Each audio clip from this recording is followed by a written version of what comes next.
In this video, we're going to go over briefly the 32-bit registers that we use under MASM.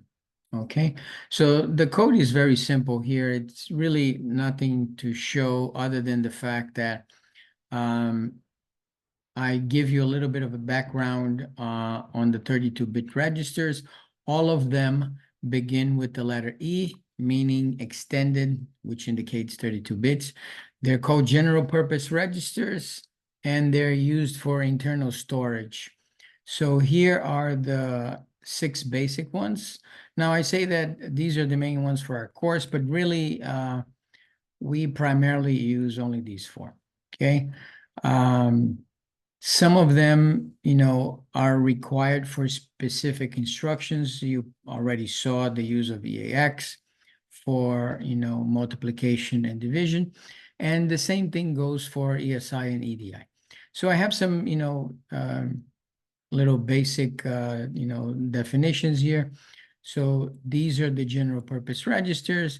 The other 3 are the ESP, stack pointer, EBP, base stack pointer, and EIP, the instruction point.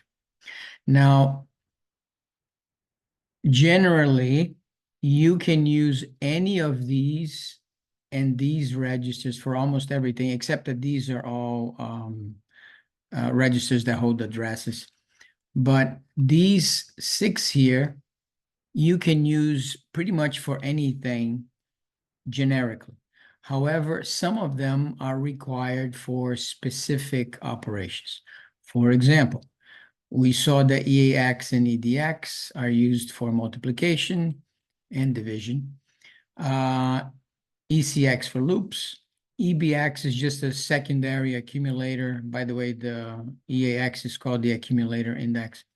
This is just a secondary. Sometimes it's used for holding addresses of arrays and so on and so forth.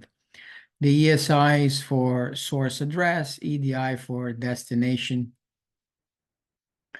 address, but I don't think we're going to see specific instructions that require ESI or EDI. So like I said, we can use these 4 pretty much for everything that we need to, like a temporary variable, and that'll be fine. Okay, so I have a little bit of a definition here. You can take a look at those later, stop the video and check them out. We are not going to go over these in details. We won't use them, but they're here, in case you wanted to use them. Now, the EBP, ESP, these will hold addresses. Even if you don't put an address in it, it's going to be interpreted as an address. Okay, and the other ones, whatever they are, EAX, EBX, ECX, EDX, ESI, EDI, they can all be used as a temporary internal variable in whatever operation that you may need help with. So I'm just going to show you here briefly. Code works okay, and I'm going to debug it, and as before, I'm going to show you the contents of the registers in the far right. So I have a variable called X, and it's just a D word that has the value 12. Every time I use the offset, as you saw in a previous video, that grabs the address of the variable and loads it into the register that's right here, whatever the register is. In this case, is EBP. So take a look at EBP. It has some kind of a crazy number right now, but as soon as I do offset X, it's going to load. It's going to change the address, and it changes the address to this address right here, 404,000, which is the apparent address of the variable X. And the same thing goes for ESP. So there's nothing special about the register because we're using it for a general purpose, not for a specific purpose.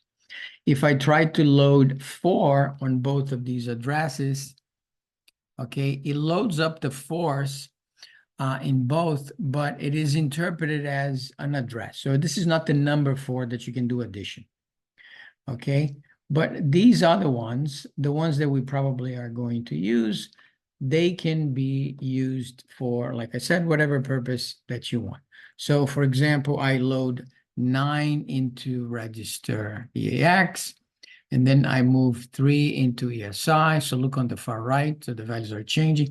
I increment ESI. So it was 3, now it's 4. I subtract ESI by 4. So now it becomes 0, right? 4 minus 4. I load X into EDI. So remember the X, the variable X was declared to have the value 12 up here, line 16. So now EDI should have the value of 12, which it does.